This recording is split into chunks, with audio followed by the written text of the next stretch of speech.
जनकपुर नाम का एक बहुत ही सुंदर गांव था। वह गांव बहुत खुशहाल था। उसी गांव में श्याम नाम का एक किसान रहता था, जो बहुत गरीब था। उसने खेती करने के लिए गांव के ही साहूकार से कर्ज ले रखा था।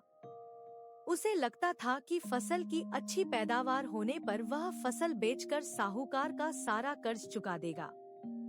लेकिन पिछले साल बारिश न होने के कारण उसकी सारी फसल बर्बाद हो चुकी थी।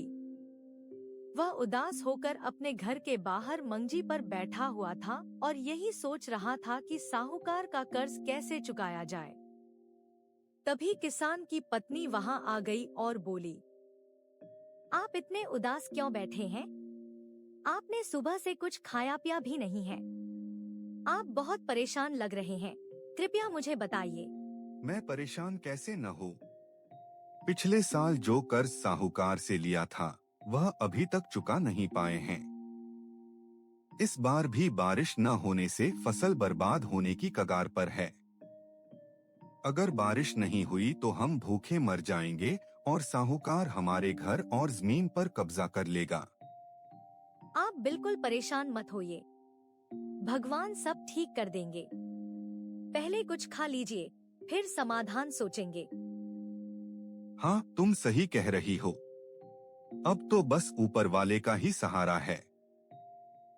अगर भगवान बारिश करा दें तो सारी परेशानियां दूर हो जाएंगी। मैं अभी आपके लिए कुछ खाने को लेकर आती हूँ।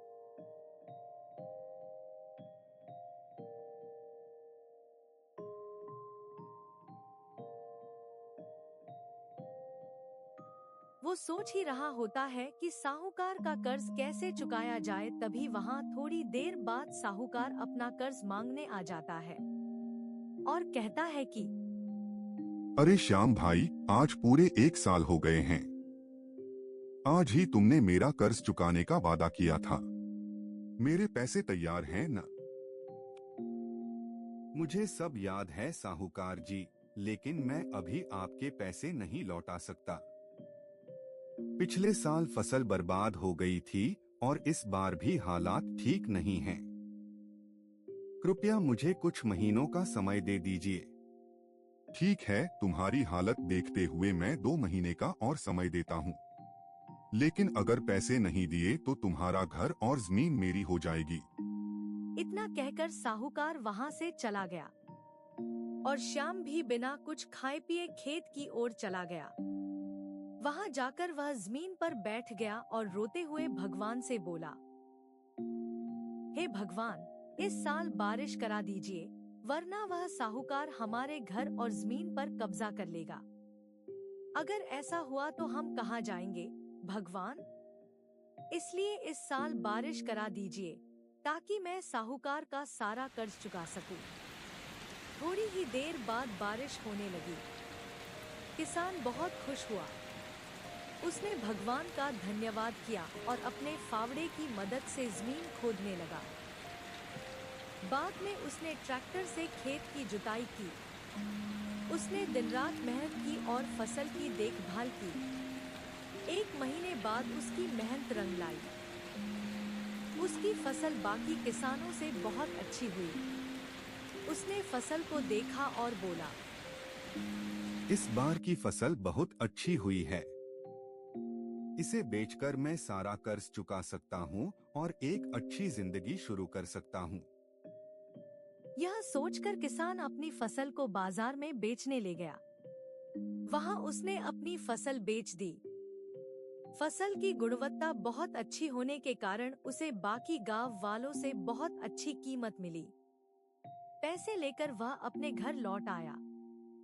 देखो, भगवान ने हमें कितनी बड़ी खुशी दी है। इतने सारे पैसे, अब हमारा सारा कर्ज उतर जाएगा और हम आराम की जिंदगी जी पाएंगे। यह भगवान की कृपा के साथ साथ आपकी मेहनत का फल भी है। फिर वे लोग एक बड़ा सा मकान खरीदते हैं और उसमें रहने लगते हैं। कुछ समय बाद किसान साहूकार को अपने घर बुलाता है ताकि वह उसका कर्ज चुका सके। साहूकार उसके घर आता है और घर देखकर हैरान होकर पूछता है, घर तो बहुत अच्छा बनाया है श्याम, लेकिन इतना पैसा आया कहाँ से? कहीं गलत काम तो नहीं किया? यह सब भगवान की कृपा और मेरी मेहनत का फल है। मेरा मानना है कि मेहनत और लगन से सब कुछ हासिल किया जा सकता है। इस कहानी से हमें यह सीख मिलती है कि मेहनत और लगन से हम कोई भी चीज हासिल कर सकते हैं।